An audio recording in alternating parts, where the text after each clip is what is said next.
Good morning, good morning, good morning! Ayan, welcome back to your channel. This is James TV. And for today's vlog, back to Cebu na po tayo. Last week nasa Bicol po tayo, no? And as you can see, nandito tayo sa Trans Central Highway TCH Balamban. Papunta po tayo ng Cebu City, no? And napakaganda ng daan, guys. Tingnan nyo naman ang luwag-luwag. Walang masyadong rider ngayon. So, samantalahin natin yung ganitong pagkakataon, right? Anyway, along the way, pag-usapan natin getting to know the basic financial concepts. So, isi-share ko sa inyo, paano ba yan? Ano ba yung mga financial concepts and solution na dapat nating maintindihan at matutunan. So, alright, let's go!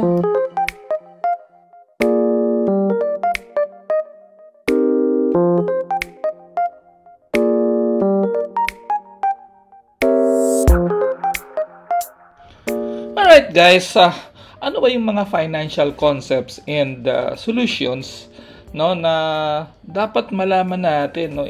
Ito kasi yung mga bagay na hindi talaga exciting na subject na matutunan, no? And pero kung meron tayong disiplina and patience, you know, madaling intindihin yung mga fundamentals and ma-appreciate natin yung importance, no? And knowing the basic financial concepts, ito yung umpisa ng pag-build natin ng ating solid financial foundation. Alright? So, ano ba yung sinasabing financial independence? No, napaka-importante. Kasi yung mga financial independence na sinasabi, yung hindi ka na namumroblema sa pera, yung financial free ka na, no? Diba? Hindi lang po pangarap yan. Hindi yan something na dapat pangarapin. Dapat i-priority natin yan. Bawat isa sa atin dapat mag-aim niyan, no? We have to take control of our future. Kailangan natin matutunan. Paano ba tayo kikita unang-una? Paano tayo magsisave ng tama? Paano natin palalaguin yung pera natin na hindi tayo nai-scam, no? And of course, we have to protect yung ating mga hard-earned money, no? Napaka-importante niyan. Again guys, walang ibang gagawa nito sa atin kundi tayo lang. So, pag-usapan natin further.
Alright guys, napakaganda ng daan, diba? So, ngayon ipagpatuloy natin yung usapan natin.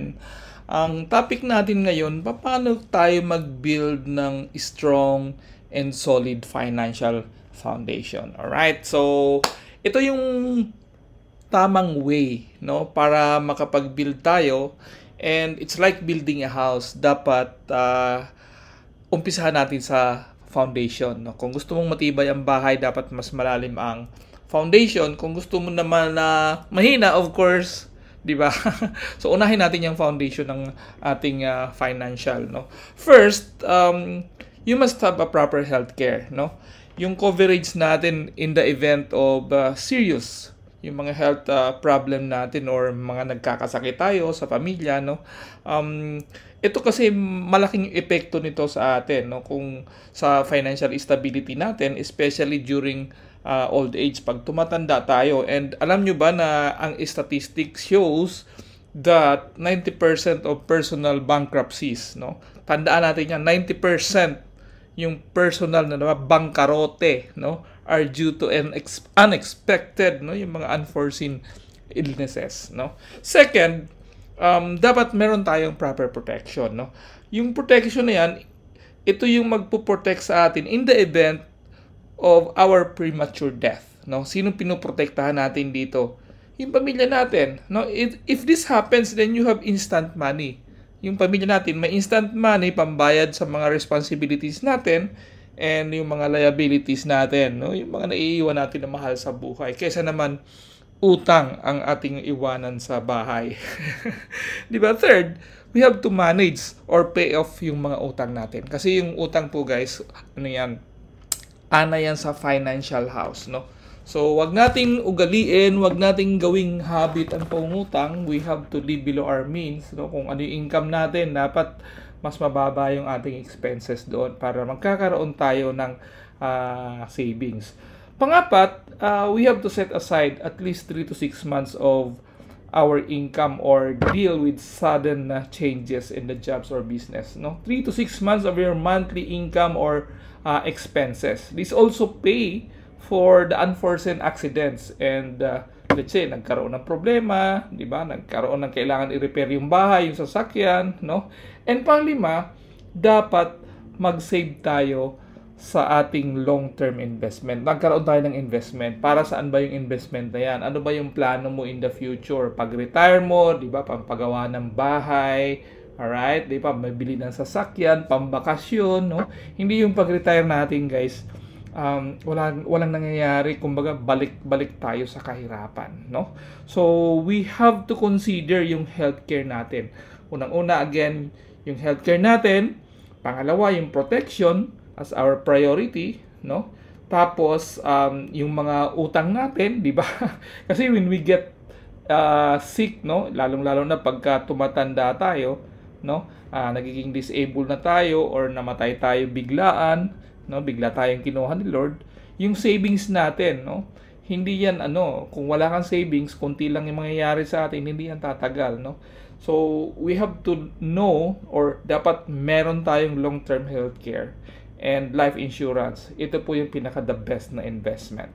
Alright, so I hope nakatulong, no. So sabi nga, a strong foundation, no, will result to having a sturdier or resilient finances that can withstand any money-related storms, na yung mga darating na problema sa buhay natin, yung mga lindol, di ba? Mga lindol sa buhay natin. So, i-follow lang natin yung 5 steps na yan, yung building blocks na yan of a strong financial foundation, and will help build and secure ang ating financial future, lalong-lalo na po sa mga pamilya natin or sa mga anak natin. Alright!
Alright guys, maraming salamat at nakarating na naman kayo sa dulo ng ating video, no? And again guys, sabi nga, may kasabihan, 'di ba? Financial education is not just for the wealthy.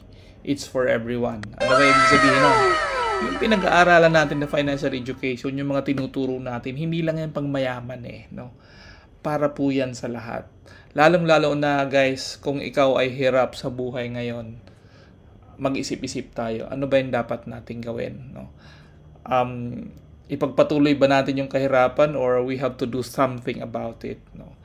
Again guys, nag-uumpisa yan sa education. Kailangan natin matutunan. Kasi kung makikinig ka sa mga kaibigan mo, sa mga kakilala mo na wala ring pera, na puro utang din, no? Anong mangyayari sa atin? Ganon din ang resulta, no? Kung nagkakautang sila, di puro utang din ang ituturo nila sa atin, no? Alright. So, abangan nyo ang susunod nating mga video. Again, please click subscribe and press the bell button para updated kayo sa mga videos na darating. And of course, don't forget to smile and be happy. I love you all. God bless everyone. Ingat tayo lagi. Shout out sa ating kagrupo Honda ADB Riders Unite ng Cebu City. Alright. Ingat tayo lagi. See you guys!